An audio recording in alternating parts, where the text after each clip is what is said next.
তাকদীরের ভালো মন্দ এখানে জাস্ট অল্প কিছু কথা বলছি। কিছু কিছু বিষয় আছে তাকদীরে যেগুলো কনস্ট্যান্ট ফিক্স, এগুলো কখনো পরিবর্তন হবে না।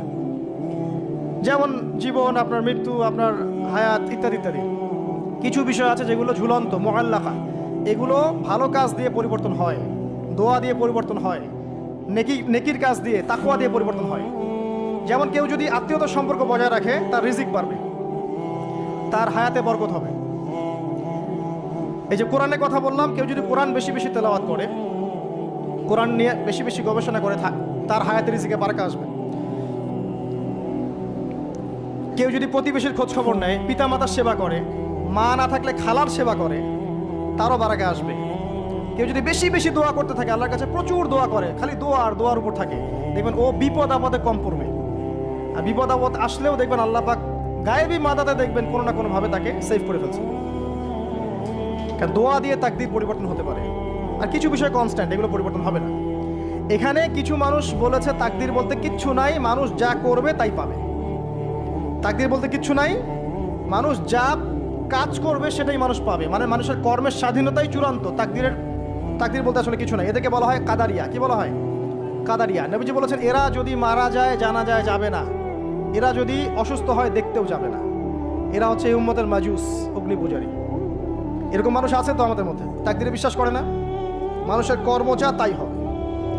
এটা দলিলও আছে আবার কোরআনে, ওয়ালাইসা লিল ইনসানি ইল্লা মা সাআ, মানুষ তার চেষ্টার বাইরে কিছু পাবে না।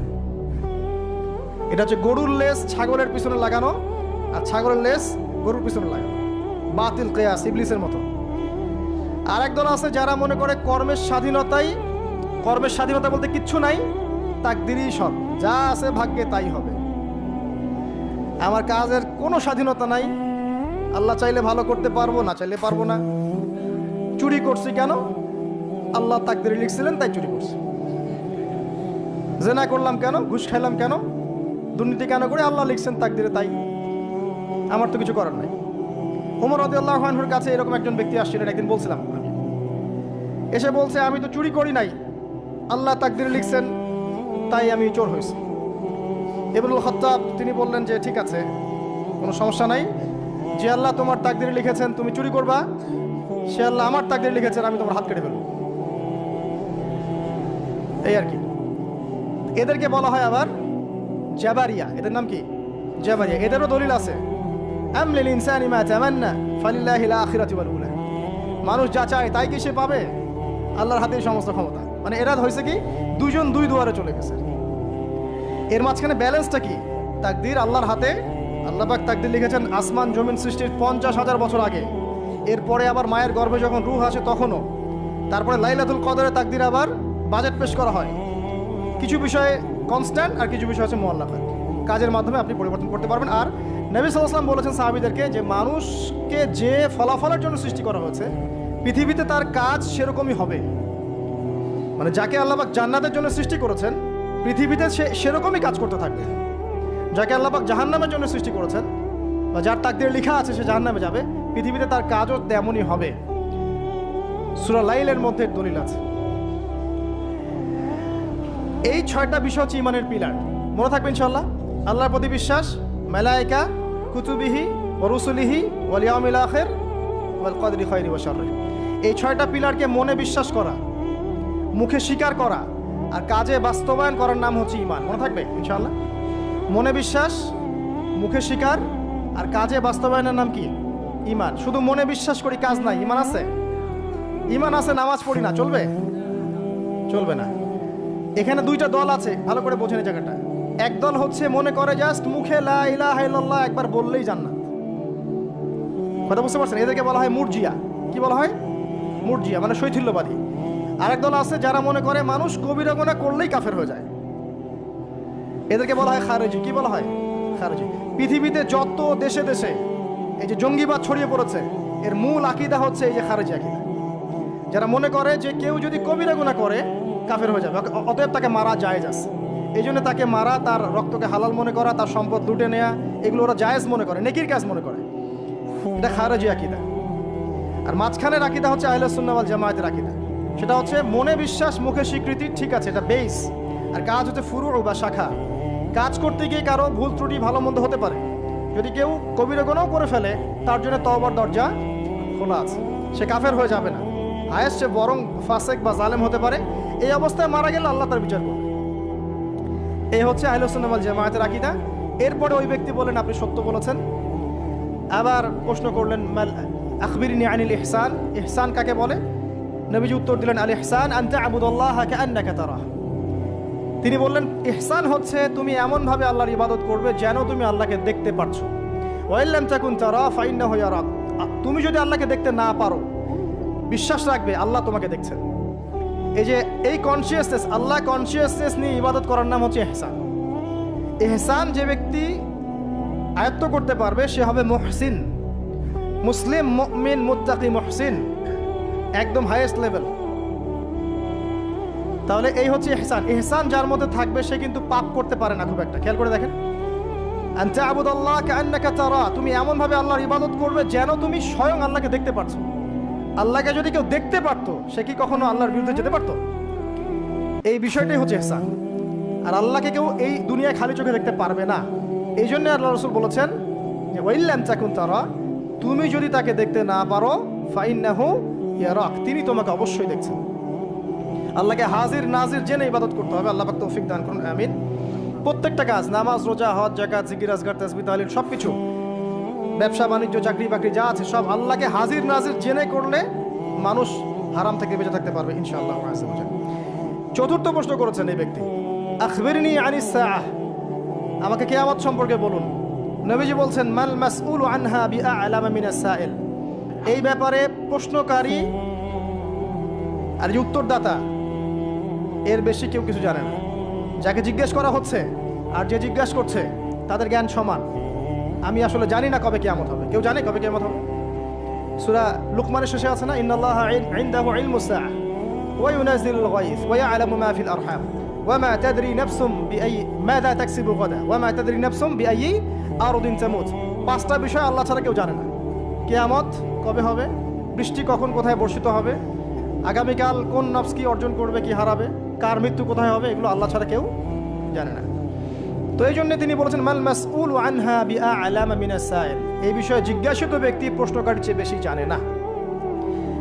তিনি থেমে যান নাই প্রশ্নকারী, তিনি বলছেন আখবিরনি আন আমারাতিহা, আচ্ছা আপনার তো জানা নাই এক্স্যাক্টলি কবে কিয়ামত হবে, তাহলে আপনি বলেন এর কিছু আলামত বলেন, সাইন্স বলেন।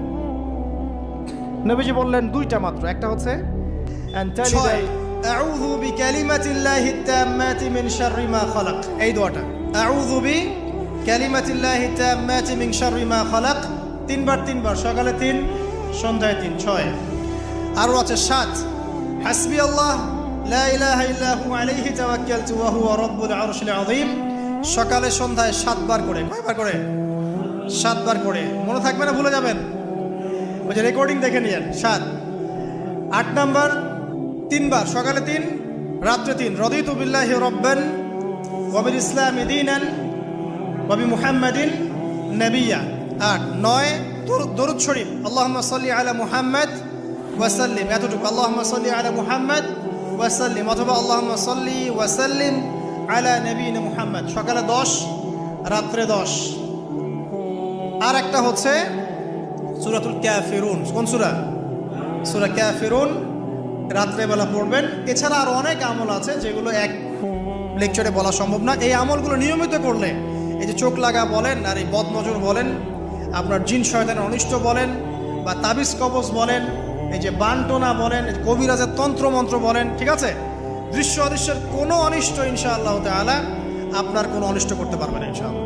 মনে থাকবে? আর সর্বশেষ কথা হচ্ছে নিজের বাসায় কোরআন তেলাওয়াত বাড়িয়ে দিবেন। সূরা বাকারা, সূরা আলে ইমরান ছাড়বেন না। কোন সূরা?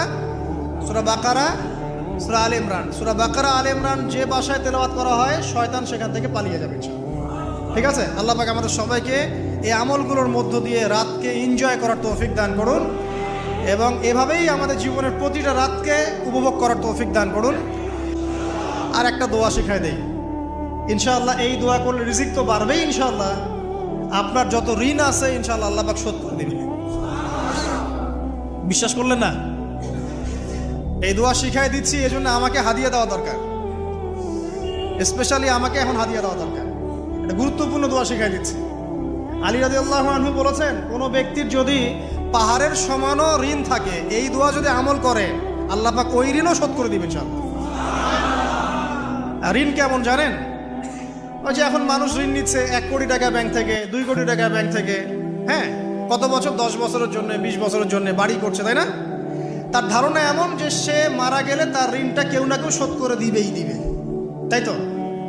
আর আল্লাহর রসুল কি বলছেন দেখেন, একজন মারা গেছেন, নবী সাল্লাল্লাহু আলাইহি ওয়াসাল্লামের সময় একজন মারা গেছেন। তো নবী করিম সাল্লাল্লাহু আলাইহি ওয়াসাল্লাম বলছেন, এই ব্যক্তির কি কোনো ঋণ আছে? একজন সাহাবী বলেন, হ্যাঁ ইয়া রাসূলুল্লাহ, তো ঋণ আছে। নবীজি বললেন, তোমরা ওর জানাজা পড়ো, আমাকে ডেকো না।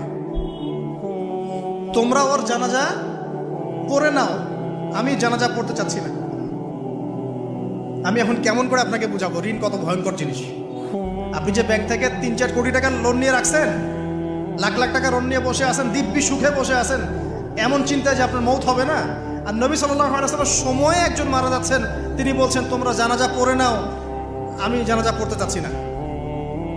মানে ঋণগ্রস্ত ব্যক্তির জানাজাও তিনি পড়তেন না।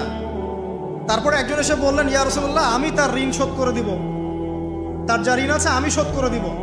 তখন নবী এসে জানাজা পড়লেন সাল্লাল্লাহু আলাইহি ওয়াসাল্লাম। তো আপনার এই কোটি কোটি টাকা ঋণ শোধ করার লোক তো রেডি আছে নাকি? আছে না? সমস্যা নেই, আপনার জানাজা পড়া হবে। কারণ হুজুরকে আপনি 5,000 টাকা দিবেন, হুজুর জানাজা পড়াই দিবে, কোনো সমস্যা নেই। তারপরে আপনার মিলাদও হবে, আপনার একটা বড়সড় দোয়াও হবে ইনশাআল্লাহ। কিন্তু আল্লাহ পাক বলেছেন, শহীদ, আল্লাহর পথে যুদ্ধ করে শহীদ হয়েছে, এই ব্যক্তির আত্মাও ঝুলে থাকে যতক্ষণ পর্যন্ত না তার ঋণটা শোধ করা হয়। এবার বলেন আমি কি বুঝাবো? আর কিছু বলতে হবে? তো এখন সেই দোয়া শিখাচ্ছি আপনাদেরকে, যে দোয়া শিখলে আপনারা ঋণ থেকে বাঁচবেন ইনশাআল্লাহ। কত দিবেন বলেন? আচ্ছা, হ্যাঁ, এই তো শুকরিয়া। দোয়া করবেন যেন আল্লাহ পাকের দিনটাকে আল্লাহর জমিনে প্রতিষ্ঠা করতে পারে। আমার সাথে বলেন, দোয়াটা হচ্ছে, আল্লাহুম্মা ইকফিনি বিহালালিকা আন হারামিকা ওয়া আগনিনি বিফদলিকা আম্মান সিওয়াকা। এই দোয়াটা ছোট না, এটা মুখস্থ করবেন, সেজদায় পড়বেন, নামাজের সেজদায় পড়বেন, আত্তাহিয়াতু দরুদ শেষ তারপরে পড়বেন, নামাজ শেষে হাত তুলে করবেন, যখন তখন শেষ রাতটা করবেন, ইনশাআল্লাহ দেখবেন আপনার ঋণ বলতে কিছু থাকবে না ইনশাআল্লাহ। যদি থাকেও, বড় কোনো ঋণ থাকেও, আল্লাহ পাক অন্য কোনো মাধ্যমে এটা শোধ করার ব্যবস্থা করে দিবেন ইনশাআল্লাহ। ইনশাআল্লাহ। এটা কোন সূরা? ইযা ওয়াকাআতিল ওয়াকিয়া, এই সূরাটা যে ব্যক্তি রাতের বেলা পড়বে, একটা বর্ণনা এসেছে যে দারিদ্রতা আপনাকে স্পর্শ করবে না ইনশাআল্লাহ। এই যে সুদ খাচ্ছে কি জন্যে? টাকার জন্য তো নাকি? টাকা পয়সা ধন দৌলত করবেন, এই তো আপনার উদ্দেশ্য নাকি? এই জন্যই তো মায়ের সাথে জানা করছেন, তাই তো? আল্লাহ বলছেন সূরা ওয়াকিয়া পড়েন, আপনার দারিদ্রতা দূর হয়ে যাবে ইনশাআল্লাহ। বিশ্বাস হচ্ছে না? রিজিক কার হাতে? না, রিজিক তো আমাদের হাতে। এটা মানুষ বিশ্বাস করে না আসলে, এটা মুখে বলে, মানুষ মুখে বলে রিজিক আল্লাহর হাতে। মানুষ যদি বিশ্বাস করতো রিজিক আল্লাহর হাতে, তাহলে মানুষ কেমন করে সুদ খাবে? ও মনে করছে রিজিক আমার হাতে, আমি যদি খাই সুদ তাহলে আমি গেইন করব, যদি না খাই তাহলে আমি দারিদ্রতায় ভুগবো নাকি? যদি আমি ঘুষ নেই তাহলে আমার উন্নতি হবে অর্থনৈতিক, যদি না নেই তাহলে আমি মরে যাব, না খেয়ে মরে যাব। যদি আমি দুর্নীতি করি তাহলে আমি বাঁচবো, আমার সন্তানরা ভালো থাকবে, যদি না করি আমি দারিদ্রতায় মরে যাব, তাই তো? এই কনসেপ্ট ছাড়া কেউ এগুলা কাজ এমনি করতে পারে নাকি? নিঃসন্দেহে আমরা মনে করি যে রিজিকের মালিক আমরা, আল্লাহ নয়। শুধু মুখের মধ্যে বলি যে রিজিকের মালিক আল্লাহ। রিজিকের মালিক যদি আল্লাহ হতো তাহলে আমি হালাল পথে থাকতাম এবং তাওয়াক্কুল করতাম যে আল্লাহ আমাকে যা রিজিক দিয়েছেন তা তো আসবেই, আসবে না? আসবেই। আমাকে, আপনাকে যদি আল্লাহ পাক, কি বলবো, এটা কোন জেলা? লালমনিরহাট। লালমনিরহাটের 100 একর জায়গায় যত ধান হয়, এতগুলো ধান যদি আপনার আমল নামায় লেখা থাকে, মানে আপনার আমল নাম হচ্ছে রিজিকে, তাকদিরে আপনার তাকদিরে যদি লেখা থাকে যে আপনি 100 একর জমির ধান খাবেন তারপর মরবেন, আছে না লেখা? আচ্ছা, একটা দানা কম বেশি হবে? আপনি যদি আল্লাহর প্রতি তাওয়াক্কুলই করেন তাহলে আপনি আল্লাহর পথে থাকবেন, বিশ্বাস করবেন যে আল্লাহ পাক যেটা লিখে রাখছে আমার তাকদিরে রিজিক, এর একটা দানা রেখেও আমি পৃথিবী থেকে যাব না, সিম্পল। তখন আপনার অন্য পথে যাওয়ার কোনো কারণ নাই। আর যখন আপনি বিশ্বাস করবেন না, না এটা আমার হাতে, আমি যত পরিশ্রম করব তত রিজিক বাড়বে, আমি যত ঘুষ নিব তত বাড়বে, যত সুদ খাবো তত বাড়বে, যত দুর্নীতি করবো তত বাড়বে, তখন তো রিজিকের এই পুরো দায়িত্বটা আল্লাহ পাক আপনার হাতে ছেড়ে দিবেন। আল্লাহ পাক আপনাকে কোনো বারাকা দিবেন না। ইয়ামহাকুল্লাহু রিবা ওয়া ইউরবিস সাদাকা। সদকা করলে সম্পদ বৃদ্ধি পায়, আর রিবার মধ্য দিয়ে সম্পদ ধ্বংস হয়ে যায়, একদম মাটিতে মিশে যায়। কিভাবে ধ্বংস হয় সেটা এখন আলোচনা করার সুযোগ নাই, সময় নাই। আমি ইনশাল্লাহ আরেকদিন শুধু রিবা নিয়ে আলাদা আলোচনা করবো ইনশাল্লাহ। এটা সমাজের নিচু লেভেল থেকে উঁচু পর্যন্ত দরিদ্র মানুষদেরকে আরো দরিদ্র করবে, আর ধনীদেরকে আরো ধনী করবে।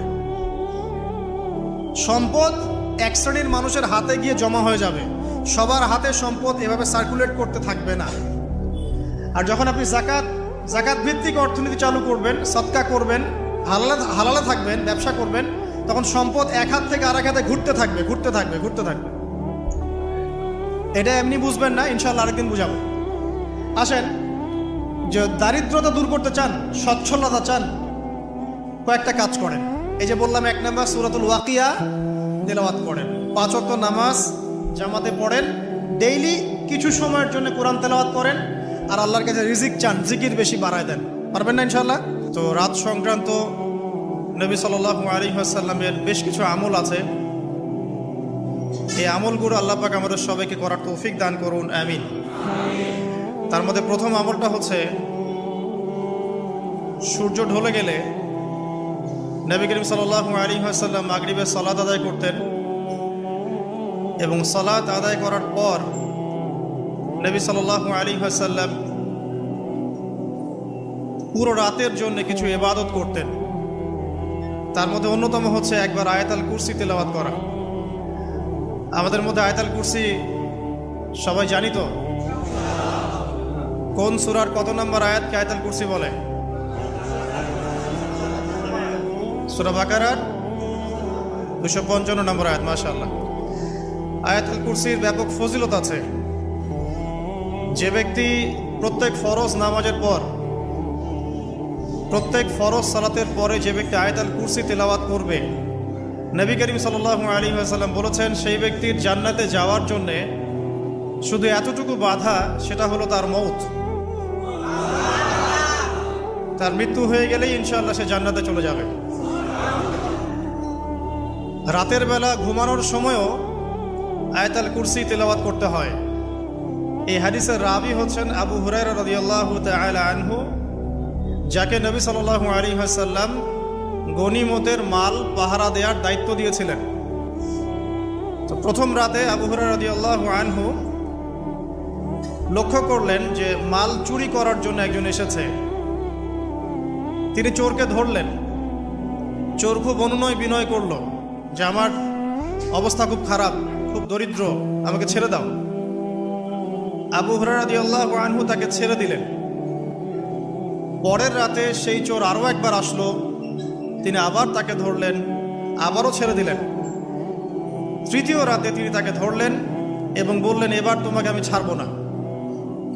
তখন সেই ব্যক্তি, বিখ্যাত সাহাবী আবু হুরায়রা রাদিয়াল্লাহু আনহুকে বলছেন যে আমি তোমাকে বিশেষ একটা আমল শিখিয়ে দিব, যে আমলটা করলে পরে রাতের বেলা শয়তান তোমার নিকটবর্তী হবে না। তো আবু হুরায়রা রাদিয়াল্লাহু আনহু বলছেন, কি সেই আমল, শিখিয়ে দাও, যদি শিখিয়ে দাও তাহলে ছেড়ে দেব তোমাকে। তখন সেই ব্যক্তি বলছে যে রাতের বেলা কেউ যদি আয়াতুল কুরসি তেলাওয়াত করে ঘুমানোর সময়, সেই ব্যক্তির ধার কাছেও শয়তান আসবে না ইনশাআল্লাহ, এবং আল্লাহ পাকের পক্ষ থেকে একজন ফেরেশতা তাকে পাহারা দিবে ইনশাআল্লাহ। তো রাসূলুল্লাহ সাল্লাল্লাহু আলাইহি ওয়াসাল্লাম পরের দিন ফজরের নামাজে আবু হুরায়রা রাদিয়াল্লাহু আনহুকে দেখে মুচকি মুচকি হাসছেন যে তোমার রাতের সাথীর কি খবর। কারণ ওহীর মাধ্যমে নবী সাল্লাল্লাহু আলাইহি ওয়াসাল্লাম আগেই জেনেছেন কি হয়েছে গত রাতে। এটাই আল্লাহ পাকের ওয়াহী, যেটা কোনো বিজ্ঞান যুক্তি দর্শনের ব্যাখ্যায় আসবে না। আসবে না। তো আবু হুরায়রা রাদিয়াল্লাহু আনহু বলছেন যে আমি তো ইয়া রাসূলুল্লাহ তাকে ছেড়ে দিয়েছিলাম, পরে আবার এসেছে, আবার ধরেছি, আবার ছেড়ে দিয়েছি, আবার এসেছে। এবার ছাড়বো না পণ করেছিলাম, কিন্তু এবার সে আমাকে একটা আমল শিখিয়ে দিয়েছিল, তো এই আমল শেখানোর বদৌলতে আমি ওকে ছেড়ে দিয়েছি। কি আমল? রাতের বেলা আয়াতুল কুরসি তেলাওয়াত করলে শয়তান নিকটবর্তী হবে না, এবং রাতের বেলা একজন ফেরেশতা আল্লাহর পক্ষ থেকে ওই ব্যক্তিকে পাহারা দিবে ইনশাআল্লাহ। তো রাসূলুল্লাহ সাল্লাল্লাহু আলাইহি ওয়াসাল্লাম বলছেন এই কথা শুনে যে তোমার কাছে এসেছিল সে হচ্ছে ইবলিস, শয়তান। সে যতগুলো কথা বলে তার বেশিরভাগ কথাই সে মিথ্যা বলে, তবে এই কথাটা সে সত্য বলেছে। তার মানে আয়াতুল কুরসির ফজিলত কে জানিয়ে দিল? তাহলে জ্ঞান যদি সত্য হয়, জ্ঞানটা যদি সত্য হয়, মানে আল্লাহ এবং তার রাসূলের দলিল থাকে সেখানে, তো সেই সত্য জ্ঞানটা নেয়ার ব্যাপারে কোনো প্রতিবন্ধকতা থাকবে? থাকবে না। যে কোনো ব্যক্তি এমন কোনো কথা বলুক যেটা কোরআন এবং সুন্নাহর সাথে মিলে গেছে, এই কথা নিতে কি কোনো আপত্তি আছে? নাই। আর যে কোনো ব্যক্তি যত বড় আলেম হোক আর স্কলার হোক আর বুদ্ধিজীবী হোক না কেন, তার কথা যদি কোরআন সুন্নাহর সাথে না মেলে সেই কথা কি আমরা গ্রহণ করব? এই সহজ কথাটা মেনে নিলে কিন্তু মুসলিমদের মাঝে কোনো ইখতিলাফ থাকে না। তারপরেও হয়তো কিছু মতপার্থক্য থাকবে, সেটা ইসলামের সৌন্দর্য, সেটা ইসলামের সৌন্দর্য। যেমন আপনি ফজরের আগে বেতরের নামাজ পড়ছেন, তাহাজ্জুদের নামাজ পড়ে বেতরের নামাজ পড়ছেন, তারপরে 2 রাকাত সুন্নত পড়ছেন, তারপরে ফরজ পড়ছেন, ঠিক আছে? এই আমলটা নবী সাল্লাল্লাহু আলাইহি ওয়াসাল্লাম কর্তৃক স্বীকৃত এবং সুন্নাহ। এখন কেউ যদি ঘুমানোর আগেই বেতের নামাজ পড়ে ফেলে, ঘুমানোর আগেই সে বেতের নামাজ পড়ে ফেলে, শেষ রাত্রে যদি নফল নামাজ পড়ার সুযোগ হয় পড়লো, পরে সুন্নত পড়ে ফজরের 2 রাকাত ফরজ পড়লো, তার আমল কি বাতিল? তো বেতরের নামাজ ঘুমানোর আগে পড়লেও চলে, শেষ রাত্রে পড়লেও চলে। ইসলামের এটা সৌন্দর্য না? সৌন্দর্য। মনে করেন যে আপনি জোহরের আগে, ফরজ নামাজের আগে 4 রাকাত সুন্নত পড়লেন, পড়েন না? আচ্ছা, এটা হাদিস থেকে প্রমাণিত তো? আচ্ছা, কেউ যদি 2 রাকাত সুন্নত পড়ে হবে না? হবে না? এটার হাদিস নাই?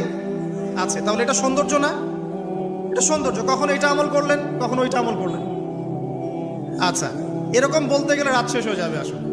মানে অসংখ্য আমল আছে যেগুলো ইসলামের সৌন্দর্য।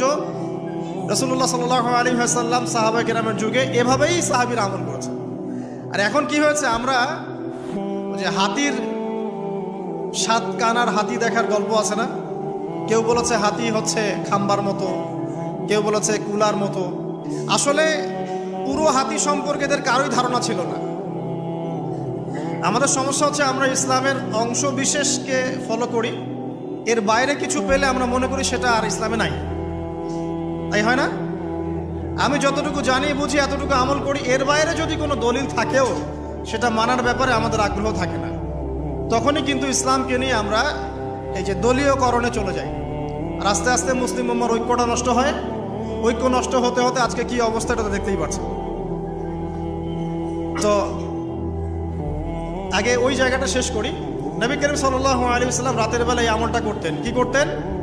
আয়াতুল কুরসি তেলাওয়াত করতেন। আরেকটা গুরুত্বপূর্ণ আমল, সেটা হচ্ছে সূরা বাকারার শেষের 3টা আয়াত তেলাওয়াত করতেন। কয়টা আয়াত?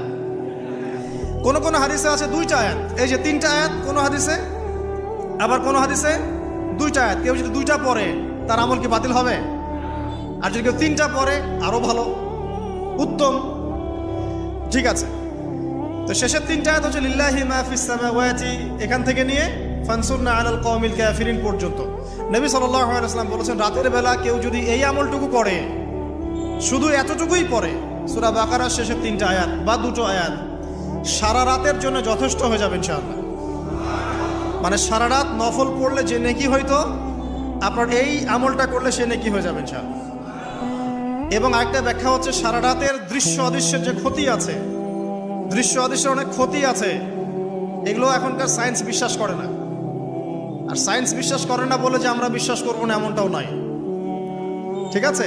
নবী সাল্লাল্লাহু আলাইহি ওয়াসাল্লাম বলেছেন রাতের বেলা তোমরা বাচ্চাদেরকে সন্ধ্যাবেলা ছেড়ে দিও না, সন্ধ্যাবেলা বাচ্চাদেরকে ছেড়ে দিও না, আগে ভালো করে সন্ধ্যাটা হয়ে যাক, যদি ছাড়তে হয় তারপর ছেড়ো।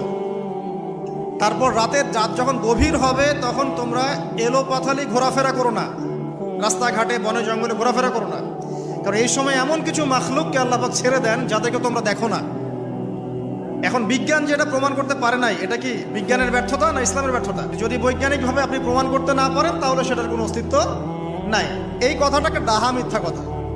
যদি মুমিন হতে চান তাহলে এই কথার উপরে এসে ইসলাম কবুল করতে হবে। যদি মুমিন মুসলিম হতে চান এই কনসেপ্টটার ঊর্ধ্বে এসে ইসলাম কবুল করতে হবে। আল্লাহ রব্বুল আলামিন এবং তার রাসূল যা বলেছেন সেটাই চূড়ান্ত সত্য, সেটা আমরা প্রমাণ করতে পারি বা না পারি, এটাকে অন্ধ